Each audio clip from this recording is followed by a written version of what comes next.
Aujourd'hui, on retrouve Dingo pour une bonne raison, c'est qu'il va être présent sur notre site en audio et aussi en texte pour parler des petites histoires de ses photos régulièrement. On pense qu'on va faire ça tous les 15 jours à peu près, mais comme c'est important aussi de le connaître un petit peu, on va faire une petite interview. Il va nous raconter un petit peu qui il est, et puis donc pour faire une introduction pour ceux qui ne le connaissent pas, moi je l'ai connu il y a très très longtemps. C'est pas bien de dire très très longtemps, mais c'est parce qu'il a une longue et belle carrière. Quand il a commencé dans Auto Loisirs, chez Auto Loisirs. Auto Verte en premier. Auto Verte, pardon. Oui. En 79. Après, il y a eu Option Auto. Auto Loisirs.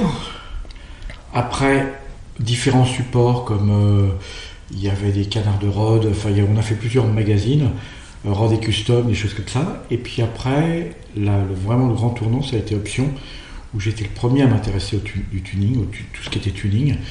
J'avais découvert ça en Allemagne, il y avait quelques petits préparateurs et ça m'avait bluffé parce que je me suis dit que le monde changeait, qu'on passait plus seulement sur les performances mais sur l'esthétique des voitures.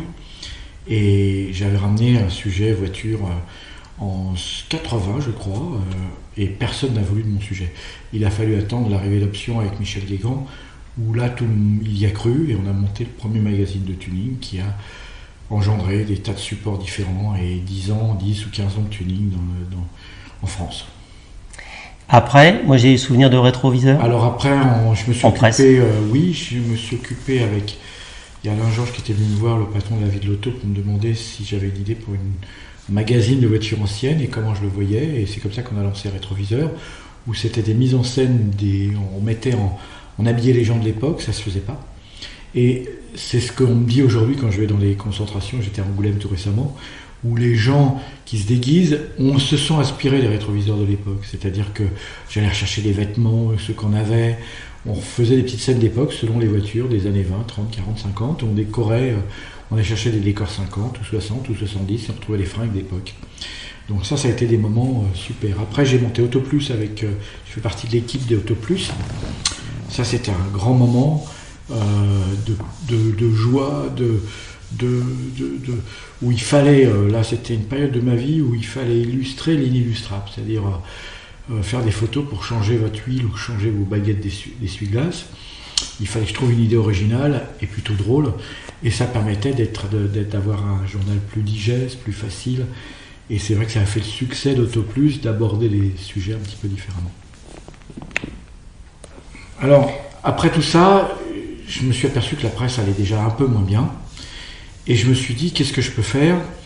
Et à l'époque, il y avait un type qui s'appelait Boulier, qui travaillait chez Renault, qui m'a dit, j'adore vos photos, vous ne voudriez pas nous aider à faire des dossiers de presse avec du lifestyle, avec des gens qu'on fait vivre dedans, autour des autos.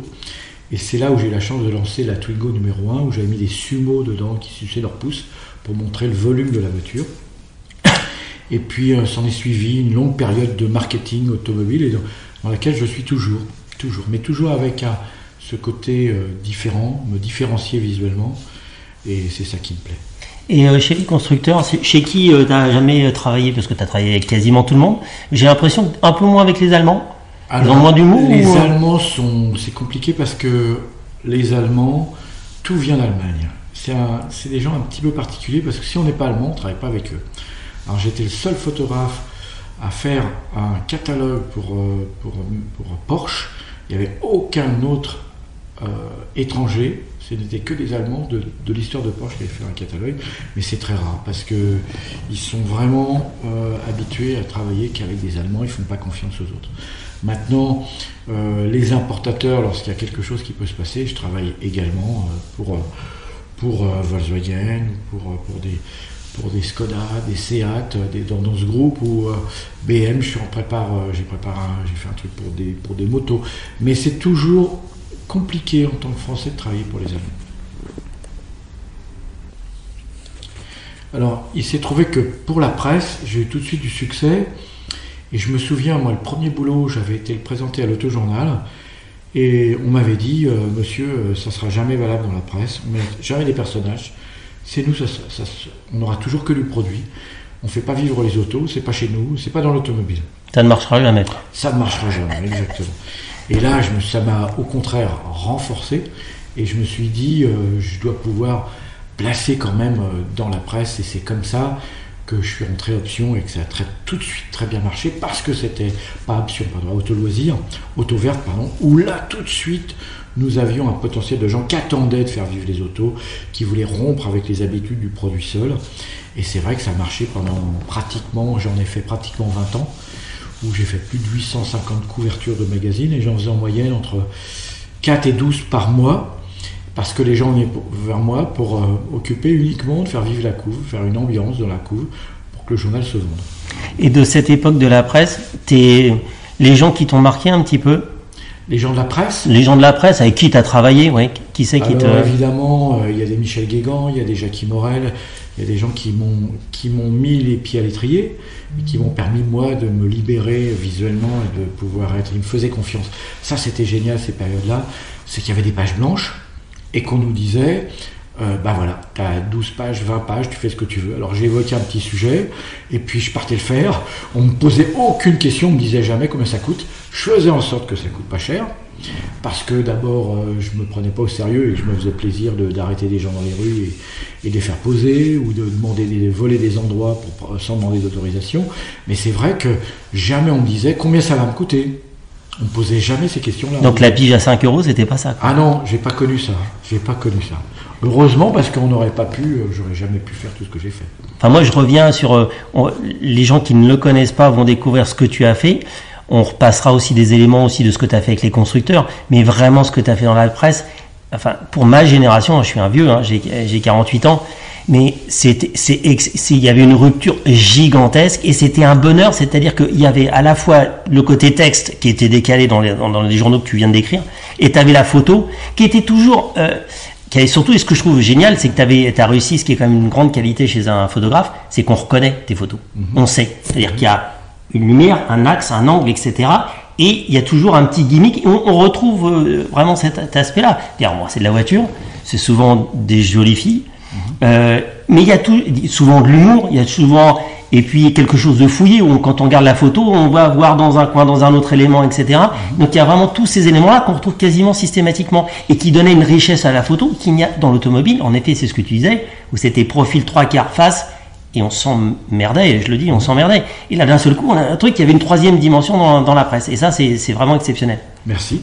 En tout cas, c'est vrai qu'il y avait tout à faire, c'est-à-dire on ronronnait depuis 20 ans dans la presse, et que c'est vrai que moi j'ai dit il faut inventer l'histoire qui va avec les voitures, et j'emmenais les gens à rigoler, à se comporter, puisque moi j'ai toujours eu un slogan qui était de dire que lorsqu'on va, notre mère nous emmène, notre père a emmené notre mère à la clinique pour accoucher dans une auto, et que c'est vrai qu'on a en fin de vie, quand on va au cimetière, eh bien on est emmené au cimetière en voiture. Et c'est toute cette parenthèse de vie, de vécu automobile, où on ne fait pas qu'acheter une auto, on la vit. Et c'est ça qui m'intéressait. Moi j'avais vraiment une vocation pour ça, et très tôt je dessinais des petites voitures où il y avait toujours un petit personnage autour. Moi dès l'âge de 8-10 ans, je dessinais des petites autos, des petites motos, il y avait un petit mec qui arrivait à côté, et il y avait toujours une petite histoire avec un vécu automobile. Et ça, je savais que si on y mettait de l'humain, on y mettait des émotions, et ça permettait de vendre des voitures. Alors en fait, j'ai toute une théorie là-dessus par rapport à la valeur des choses. Alors encore plus valable aujourd'hui, où la durée de vie d'une image, c'est 3 heures sur Facebook. Moi à l'époque, c'est des journaux qui sortaient pendant un mois, et puis après on les oubliait. Mais on se rend compte de la valeur d'un moment, toujours évidemment lorsqu'il devient un souvenir. C'est-à-dire que sur le coup, on la regarde, l'œil la prend, il la met en mémoire dans sa tête. Et c'est incroyable, comme une musique qu'on revit 15 ans aujourd'hui. Moi j'ai plein de gens qui se souviennent d'une photo particulièrement, et ils l'ont jamais oubliée. Ils me voient, alors évidemment, selon ce qu'ils ont pu voir, ils retiennent une image. Moi, je peux pas aller quelque part sans que les gens me sortent une image que moi-même j'ai oubliée, parce que j'en ai fait tellement, mais les gens l'ont pas oubliée, parce que il y a cette espèce de mécanique de la mémoire qui retient derrière, il y a de l'émotion, parce que j'essayais d'en mettre beaucoup, et les gens retenaient cette image et retiennent de moi une image, 2, 3, 10, en tout cas, retenaient l'émotion qu'elle avait et se disaient mais c'est fou, moi j'aimerais vivre ce moment-là, c'est génial, où il a été mettre encore cette voiture. À l'époque, on n'avait pas Photoshop, faut pas l'oublier. La plupart des images qu'on faisait étaient vraies. Quand on retournait une voiture, elle était vraiment retournée. Quand on la découpait. Quand on la découpait, elle était vraiment découpée, et ainsi de suite. Et les gens, alors aujourd'hui, moi j'essaye de le faire encore maximum vrai, de façon à ce qu'il y ait quand même une part de réalisme dans l'image. Mais c'est vrai qu'à l'époque, pendant 20 ans, on n'a jamais touché Photoshop, et que tout était vrai, et qu'on démontait des châssis de Ferrari, on démontait pour faire des photos, on démontait des coques de Rolls, on faisait plein de trucs pour pouvoir être vrai et décaler et surprendre toujours. Ça, c'était les gens. Moi, j'ai toujours été, quand j'étais jeune photographe amateur, j'étais fou du journal photo, et dans les années 70, j'étais passionné de photo, et je savais que le journal photo sortait à tel jour du mois, et j'étais systématiquement, le jour de sa sortie, le premier en kiosque pour l'acheter. Et à chaque fois, je me léchais des pages, parce que c'était pour moi incroyablement fort, parce qu'à l'époque, on sortait des couleurs, des angles très grands au niveau des optiques utilisées. Et c'est vrai que pour moi, c'était bluffant. Et j'ai toujours gardé ce truc. C'est-à-dire que moi, je voulais interpeller les gens dès qu'ils ouvraient une page. Ça les bluffait. Parce que je l'avais été moi-même à travers des photographes du monde entier qui faisaient des photos de tout ordre et qui m'interpellaient moi-même. Alors, je voudrais dire un truc particulier, c'est que la photo, c'est quoi ? C'est à la fois de la technique, parce qu'il faut la dominer, il faut la connaître et la maîtriser. Donc c'est quoi la technique photo ? C'est une mise au point, c'est un diaphragme et une vitesse. Après, quel que soit le boîtier, c'est toujours la même chose, qu'il soit numérique, argentique, c'est la même chose. Mais rien que ça, pour bien maîtriser dans toutes les photos qu'on peut faire, ça prend quasiment 20 ans pour savoir à tout moment se sortir de n'importe quel problème technique. Alors ça, c'est l'approche mentale de la photo, c'est-à-dire que c'est de la technique. Après ça, alors, sur laquelle se rajoutent bien sûr les éclairages, les contre-jours, tout ce qu'on peut rencontrer. Mais en dehors de ça, il y a l'aspect émotionnel. Alors la technique, c'est donc mental, et donc l'émotion, c'est la créativité. C'est-à-dire qu'on vient exprimer avec la photo une idée qu'on a en tête, qu'on a rêvé, qu'on a vu. Je vais faire le descriptif des images derrière, et puis des fois c'est des images que j'ai vues moi-même et que j'ai eu envie de répéter, mais ça c'est la créativité. Alors ce qui est curieux en photo, c'est que dans les années 80, il y avait des gens soit qui étaient très très très forts techniquement, parce qu'on travaillait de la chambre, c'était des gros formats, et que les mecs étaient très forts, mais ils n'étaient pas très forts en créativité.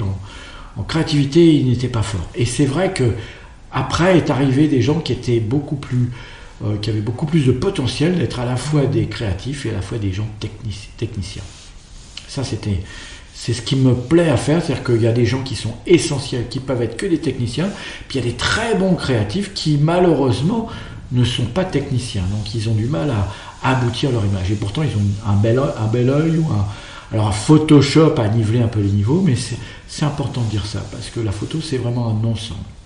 Moi, je reviens sur une chose qui me paraît important et assez en termes de fidélité. C'est fidélité à M. Canon, non ? Ouais, toujours. Toujours pour une raison. Moi, je suis fidèle avec les gens qui sont là à mes côtés. Voilà, j'ai toujours été comme ça. Ceux qui m'ont aidé, d'ailleurs, des fois, ils ne restent pas, mais moi, ça me merde parce que j'aurais aimé qu'ils restent. Mais Canon, par exemple, moi, j'étais en Nikon au tout début, puis j'ai eu un problème un jour avec un Nikon. Ils m'ont prêté des boîtiers pour me dépanner, j'étais vraiment dans la merde. Et j'ai jamais oublié ça, je suis resté toujours fidèle à Canon. C'est-à-dire que j'ai eu toutes les générations de Canon depuis 76. Et tu as tout gardé ? Et j'ai pas tout gardé, j'ai gardé un exemplaire de chaque. Parce qu'il y en a certains où je les ai eus en plusieurs exemplaires, parce que en photo, si on a un problème technique, on a toujours un fusible avec un deuxième boîtier. Donc j'ai gardé le premier toujours. Ouais, et c'est vrai que c'est plus de 40 ans de fidélité. Ok, on va s'arrêter là-dessus, ouais. Et puis on va démarrer au cas par cas pour parler de certaines photos et soit des anecdotes, soit comment elles ont été fabriquées, entre guillemets. On peut commencer par la 3. Donc on va commencer par une première photo. Vous aurez le visuel, mais le principe c'est face au crayon et avec une très belle Ferrari 308 arrêtée avec une jolie fille. C'est une 348, je crois, c'est vrai, parce qu'il y avait ça. Je crois que c'est une 348 de mémoire. Mais bon, cette photo, elle est faite place de la Concorde.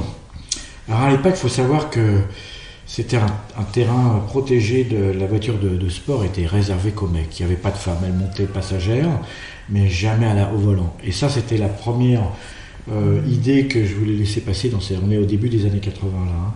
Donc c'était de mettre une conductrice. Et de surcroît, la conductrice, elle va se faire sa toilette du matin en Ferrari, place de la Concorde. Alors moi, j'avais trouvé cette fille qui était venue, je ne vais pas nous voir sur une prise de vue, j'avais réussi à la convaincre de poser nue, parce qu'elle est vraiment nue dans la cascade, et dans le bassin, et le truc, c'est qu'elle m'avait dit, moi je veux personne. Or, la place de la Concorde avec personne, c'est très compliqué. Il faut vraiment être Premier ministre ou le Président de la République pour l'avoir. Donc, je lui ai dit, écoute, voilà ce qu'on va faire. On va faire un truc en plein mois d'août. À l'époque, c'était pas comme maintenant. Les gens partaient vraiment soit juillet, soit août, mais en août, il y avait vraiment personne dans Paris. Et le 10 août, on s'est levé à 3h du mat et on a fait la photo à 5h30. Place de la Concorde, il y avait effectivement une voiture toutes les 30 minutes. Et j'ai foutu, alors on a posé, c'était joli parce qu'il y avait une lumière du matin qui permettait de faire le contre-jour là. Et on a posé la fille dedans. Et pour l'anecdote, en fait, l'eau était viciée, enfin elle n'était pas propre. Et la fille a été malade pendant 1 mois parce que l'eau, je ne sais pas ce qui s'était passé dans l'eau, il y avait eu des impuretés dedans et la fille pendant 1 mois elle s'est grattée. Mais on a réussi à faire cette photo et c'était sympa et c'est un dimanche matin avec personne autour. Et moi une petite question, il y a un filtre ou pas par rapport au ciel qui est un peu rouge rapport à la Ferrari ou ouais, tu avais un peu travaillé? À l'époque on avait, c'est la grande mode parce qu'il y avait des modes techniques, c'était de mettre ce qu'on appelait des filtres coquins. Et alors qu'il n'y avait rien à voir avec le fait qu'elle soit nue dans le bassin, mais c'était une marque de filtre et on émettait des dégradés parce que comme on n'intervenait pas sur la technique une fois que le film était fait, à l'inverse de maintenant où on intervient sur la carte et les images qui sont dans la carte à travers Photoshop, et donc on venait noircir selon la couleur, il y avait différentes teintes, il y avait une 40aine de filtres avec différents dégradés et on émettait ça sur l'objectif, exactement. Ok. Alors, un autre exemple, donc là on est sur une autoroute, une bretelle d'autoroute avec une belle Porsche avec quelques soucis. Ouais, parce qu'en fait, à l'époque du tuning, aujourd'hui on va rentrer les roues dans les ailes. Et à l'époque c'était pas tout à fait ça. Pour les rabaisser, on prenait la carrosserie, on la descendait le plus bas possible, c'est-à-dire que les fabricants à l'époque avaient connu les Kamaï et autres Zender. Et ils faisaient des extensions d'ailes, ils faisaient des spoilers, ils faisaient des bas de caisse incroyables. Et à un moment, c'était la course à celui qui descendait le plus bas. Et à un moment, je me suis dit, mais on va plus pouvoir rouler parce qu'on va râper les carottes là. Et donc, j'ai fait cette photo en expliquant qu'à un moment, c'est tellement bas. Alors là, je crois que c'est une Gembala, je me souviens plus ce que c'était. Je sais même plus où j'ai trouvé cette voiture. Mais en tout cas, c'était pour symboliser qu'à un moment, elles étaient tellement basses que évidemment les lignes discontinues on les décollait. Alors pour la petite histoire, j'ai fait ça, j'avais prévu un endroit avec 2 mannequins, 2 comédiens, et ils sont pas venus. Alors me voilà, j'avais à l'époque un assistant qui m'aidait, et je dis écoute, tu peux pas demander à ton père de poser. Puis moi j'ai demandé à ma mère, qui est toujours de ce monde aujourd'hui, de poser, et c'est ma mère et le père de mon assistant, parce que malheureusement, les 2 sont pas venus. Alors je ne sais plus pourquoi, les raisons qui étaient de l'époque. Mais on s'est régalé parce que c'était ça qui était génial, c'est que j'avais une volonté pour y arriver, je voulais pas la lâcher, je savais que j'avais la voiture très peu de temps et qu'elle était particulièrement basse, et il fallait que je fasse la photo. C'est-à-dire que, je sais pas, j'ai toujours été animé par une volonté, rien de m'arrêter à faire quelque chose. Elle est un peu relevée de l'arrière quand même, non? T'avais pas un peu triché? Non, elle est vraiment comme ça, piqueuse comme ça, donc ouais, c'est sans retouche et sans modif. Il n'y a pas de retouche, aucune retouche sur cette photo. Là on retrouve des jolies filles et des voitures dans des positions un peu spéciales et avec un jeu un peu spécial. Alors, raconte-nous. Alors, ça c'est parti d'un fait réel que j'ai vu, où d'habitude, lorsqu'on se tape frontalement entre 2 voitures, quand on est encore dans un état pour pouvoir échanger, c'est jamais des rapports faciles. Les gens vont pour se taper dessus, vont s'engueuler, c'est de ta faute, non, c'est de la tienne. Et je me trimballais dans le sud de la France et je vois des gens qui ont un accident et qui sont, sans se connaître, bras dessous, à s'éclater comme si ça les arrangeait d'avoir pulvérisé leur voiture. Je dis, c'est pas possible, ça n'existe pas. Alors je me suis dit, je vais aller plus loin, je vais reconstituer cette scène où on va aller plus loin et on a inventé un jeu, on a créé un accident pour inventer un jeu. Alors cette photo est réelle, on a retourné, on est dans l'arrière-pays de Monaco, on est au pied des émetteurs de RMC, on est sur une petite route qui monte aux émetteurs. Et on a retourné avec une grue, j'avais fait venir un mec spécial qui avait retourné une R25, et puis j'avais un type qui était spécialiste du bois, qui était un assistant, qui m'avait préparé en bois un billard. On avait acheté le tissu, le vrai tissu, on a refait un billard qu'on a mesuré, qu'on a mis dessus. Tout était vrai là, on l'a mis dessus pour faire un billard à l'envers. Et tous les jolies filles, tu les avais trouvées où celle-là? Tu te souviens? Alors, je sais que j'en profitais pour faire un catalogue pour Volkswagen que je venais de finir sur la coccinelle. On était sur la New Beetle, on était à l'arrivée de la New Beetle en France. C'était la première année où elle arrivait. On m'a demandé un catalogue. Et j'avais profité des filles qui étaient sur le catalogue pour faire cette photo. Bon, là, on va parler d'une des photos, peut-être pas les plus connues, mais en tout cas les plus rediffusées sur Internet aujourd'hui, parce qu'il y a la conjonction d'une voiture qui est devenue mythique, et puis une photo c'est toi, voilà. Ouais. Voilà, c'est la Lamborghini rouge, ouais. Et la fille en rouge. Alors ça, c'est venu d'une idée. Madame Ciclet, son mari, restaurait les Lamborghini.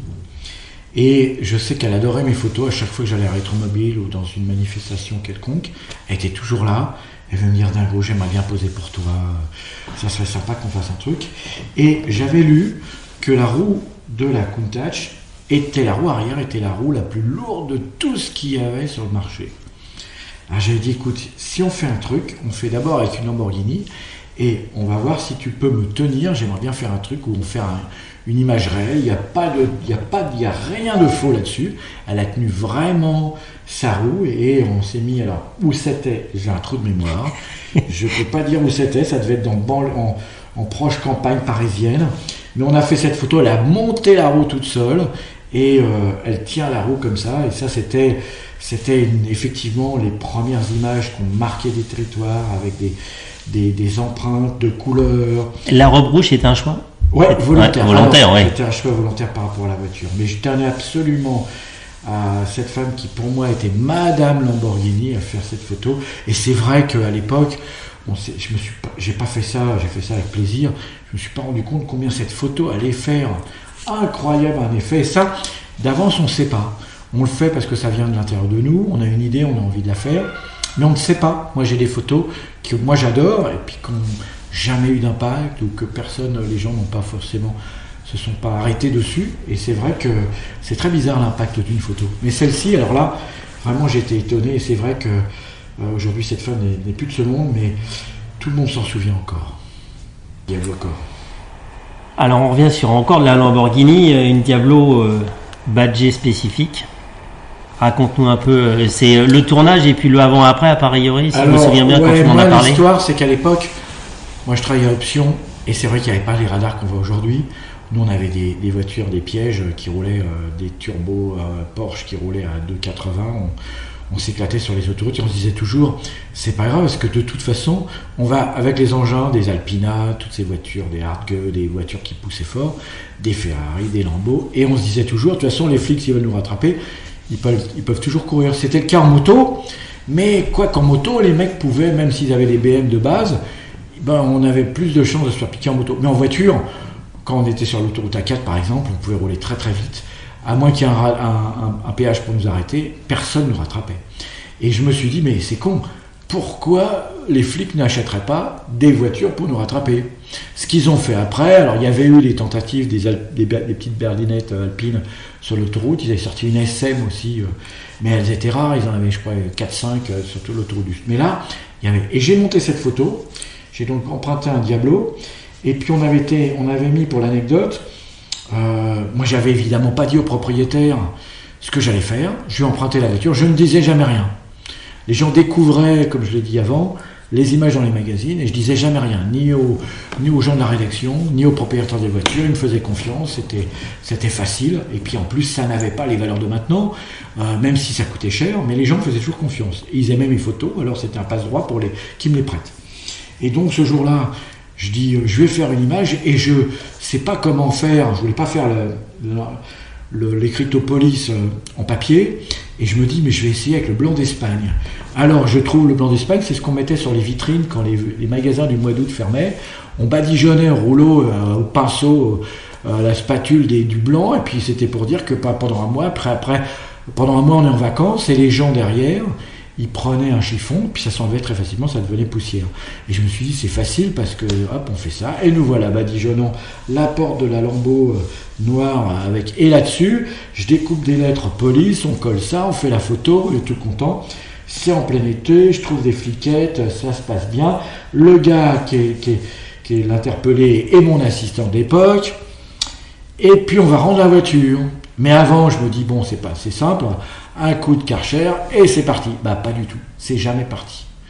Alors, on a mis un temps fou à faire enlever ce blanc d'Espagne, parce qu'en fait, il y a eu une réaction entre la couleur, la peinture et ce blanc d'Espagne, et le propriétaire a roulé pendant pratiquement un an avec le mot police sur sa voiture.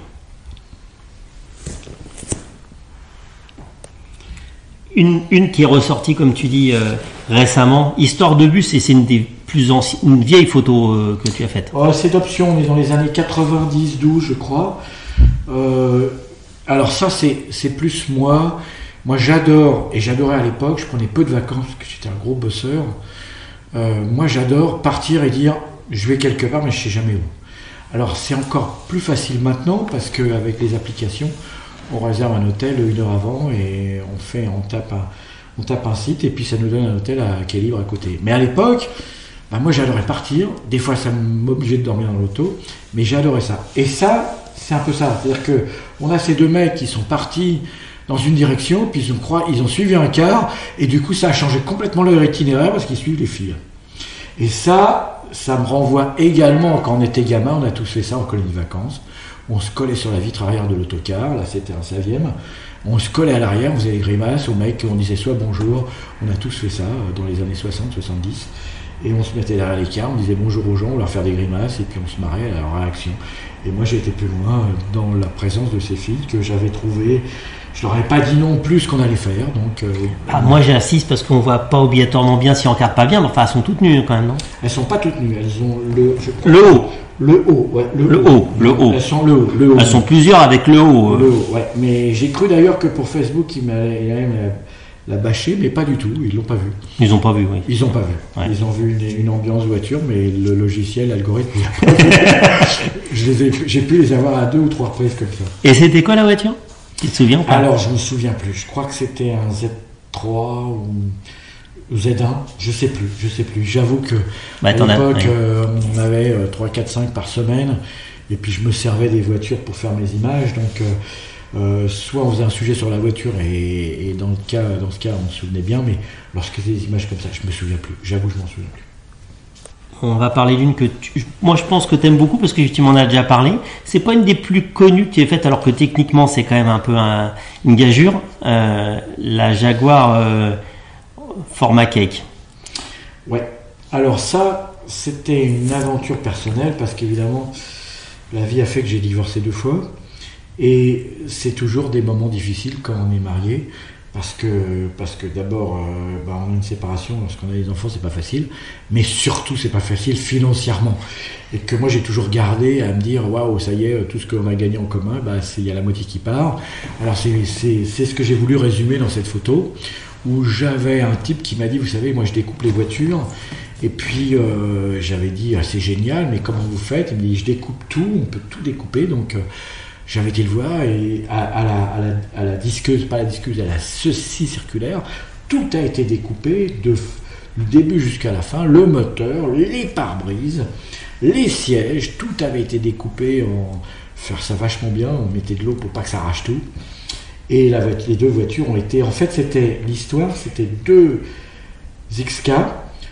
C'était ça s'appelait des XJ. Ouais. Voilà, et c'était des XJ 4 litres 2 de mémoire. qui étaient accidentées, chacune d'un côté opposé. Et j'avais dit, il faut en prendre une à droite et l'autre comme ça. On peut. Et du coup, le mec, la nana, elle repeint sa partie à elle, et lui, il finit la découper avec la petite scie égoïne là. Et comment t'avais trimballé ça à cet endroit-là? Alors, je crois, mais comme là-dessus, j'ai pas toujours les souvenirs exacts. On n'était pas loin d'où elles avaient été découpées. On les a foutues sur une remorque. Ce qui était plus difficile, ça pesait quand même son poids. Il fallait tout descendre de la remorque et les placer, étayer un peu le sol pour les mettre droites. Et on a fait cette photo qui pourrait se faire aujourd'hui en Photoshop, mais qui, à l'époque, qui a toute sa valeur, oui. Parce que personne ne fera plus jamais ça comme ça. Là, on va sortir un petit peu du pur auto, mais plus quelque chose que tu aimes bien, c'est-à-dire avec encore plus de gens et un peu moins d'auto. Alors, pas tout à fait ça. C'est-à-dire que l'histoire de cette photo, c'est... J'étais allé... À l'époque, je faisais donc des photos pour illustrer des sujets dans Auto Plus. Et le service photo m'avait demandé... je me trouvais dans le sud pour faire je sais pas quoi d'autre. Et j'étais à Toulon. Je me souviens très bien, j'étais à Toulon et on m'avait commandé une photo sur les Français qui partent en vacances. Alors j'avais été louer une voiture, je crois, ou c'est celle que j'avais empruntée en prêt, je m'en souviens plus. Et on faisait des gens qui sortaient d'un immeuble. Et en discutant, évidemment, ça a créé un peu l'animation, parce qu'on est dans un petit quartier où c'était très, très tranquille.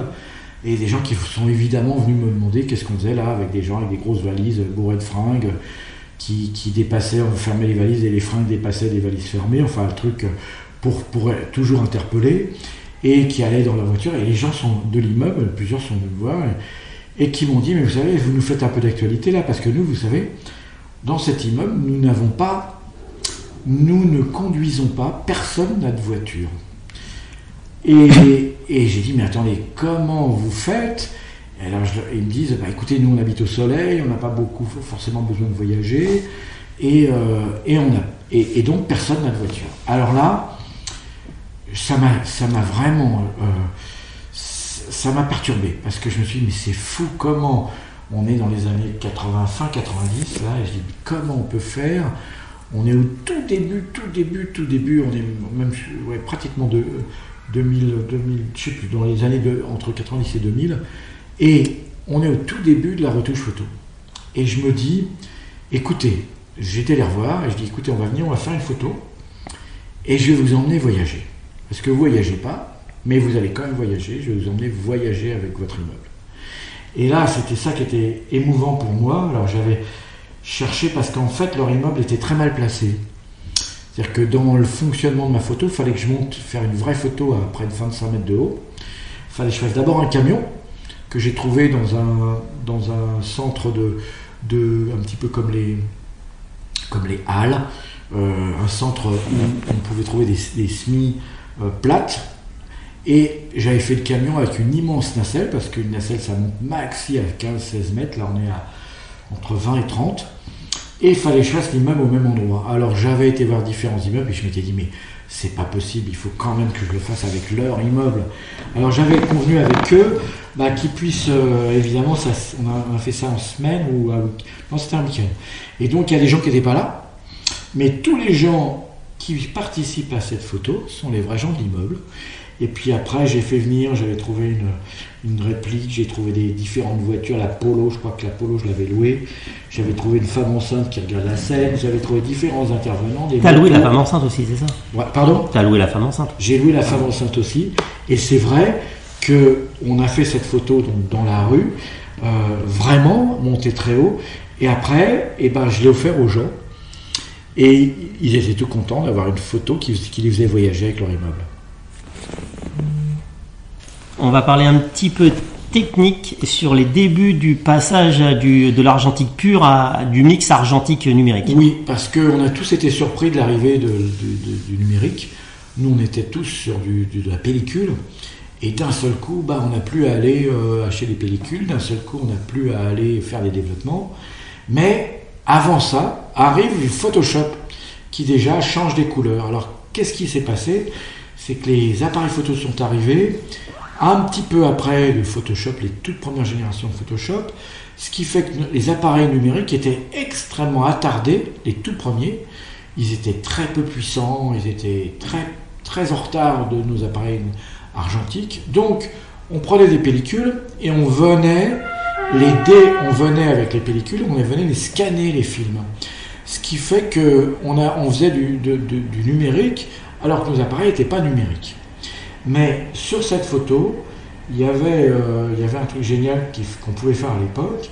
C'est-à-dire que moi j'ai fait d'abord mon camion en photo, je suis monté donc autour de 30 mètres pour faire le camion. Je fais développer la diapo en labo et que je l'avais découpée pour la mettre dans mon cadrage. C'est-à-dire que pour savoir si ça allait fonctionner, il fallait absolument que dans mon viseur, il y ait la photo, mais c'est le principe de Photoshop, mais nous on l'appliquait déjà depuis longtemps en argentique, c'est-à-dire qu'on venait additionner plusieurs images pour voir si elles marchaient.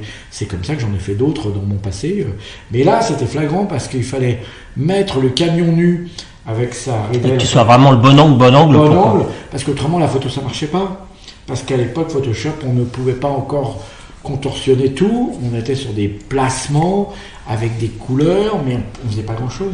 Donc j'avais fait d'abord ce camion, et après j'avais été faire l'immeuble, et j'avais dans mon viseur, on a laissé la nacelle, je suis allé faire mon développement dans le petit labo local, et je suis revenu, j'ai tout de suite vu qu'on additionnait les deux, que ça marchait, et donc j'étais content. Parce que c'était complètement, il y a eu cette période charnière là qui a fait que c'était extrêmement compliqué. Alors après, quand le numérique est arrivé sur les appareils haute performance, ça a changé notre vie. Mais à l'époque, c'était du collage en fait, c'était du collage, c'est comme ça. On est sur du collage. D'ailleurs, à la fin, quand on faisait le collage, le Photoshop était tellement pas bon qu'on finissait au pinceau. C'est-à-dire que pour faire des retouches, pour faire des dégradés, pour faire des retouches quand il y avait... c'était du pinceau qui venait colorier l'image finale. On était vraiment charnière de la technologie photo argentique et numérique. Ouais. Alors, bon... Moi, ce que je voulais dire, c'est qu'en fait, j'insiste sur la notion de souvenir, d'image. J'ai fait rire les gens aujourd'hui. La vie elle n'est pas si gaie que ça, et moi j'ai toujours voulu essayer d'égayer cette vie, quoi, parce qu'on ne parle que d'accidents, de pollution, et depuis plus de 40 ans que je fais ce métier, j'ai toujours voulu avoir ce décalage dans l'humour. Alors ça fait de moi quelqu'un pas forcément très connu dans le milieu de la photo globale, mais je m'en fous, moi j'ai fait ça pour me faire plaisir et faire plaisir aux gens. Ça c'est important parce que je ne changerai pas ce système, mais c'est vrai qu'apporter un peu d'humour, que les gens... Et c'est ça qui reste, c'est ça que les gens gardent, parce que quand je vois aujourd'hui la vie elle n'est pas simple, et que je continuerai toujours, et j'espère quand je serai à la retraite, continuer à faire des images marrantes, revenir sur la base. Quand je serai à la retraite, j'espère pouvoir, si la santé m'est donnée, de repartir comme j'ai commencé, c'est-à-dire arrêter des gens dans la rue, avoir une idée, appeler mes potes, dire t'as pas quelqu'un, qu'est-ce que t'as comme voiture, je viens la chercher, des mecs qui vendent des voitures, et comme je faisais à l'époque, parce que ça c'était mes premières amours, et je voudrais retomber là-dedans un de ces jours. Et puis aussi on y reviendra, on en reparlera. Et aussi il y a aussi des photos fixes, mais tu as aussi fait des vidéos. Et on reviendra aussi sur ce sujet-là, on en reparlera, ou on reprendra des making-of aussi de certaines vidéos. Exactement, parce que d'une part, on m'a toujours dit que mes photos étaient des films. Quand on regardait mes photos, une photo, des fois on irait 5 minutes à regarder tout ce qu'il y a, et que ça raconte une histoire à toute seule, ce qui n'est pas facile, parce que faire rire des gens, le principe c'est que si on dépasse 2 secondes et que la personne n'a pas compris la photo, c'est mort. Alors des fois j'ai fait des trucs très très compliqués où des gens piquaient des jantes sur des affiches de voitures de pub. Alors des gens n'ont pas toujours compris du premier coup d'œil, mais c'est vrai que normalement on a 2 secondes de tolérance de la part de l'œil pour faire rire les gens. Et c'est vrai que moi j'ai une fin de vie qui est plutôt sympa, parce que justement on me demande de plus en plus de vidéos, et là pour moi c'est extrêmement facile. Parce que j'ai 24 images secondes, même 25 avec Canon, à passer les idées, et c'est extrêmement facile. C'est parce que j'ai commencé par la photo où en une image on veut exprimer quelque chose que pour moi c'est une facilité de faire des films. Une question de regard. Une photo ça se ressent. Moi c'est incroyable parce que j'ai couvert 360 degrés de gens différents, et qu'il y a des gens qui vont tilter sur un truc incroyable, qui pour d'autres ne vont même pas s'y arrêter, mais c'est avant tout une émotion, c'est ça que j'insiste là-dessus, et qu'aujourd'hui, où tout est lissé, on présente des trucs, c'est joli, mais on l'a oublié dans les 2 minutes parce que tout le monde fait la même chose. C'est important pour moi de continuer dans ce registre.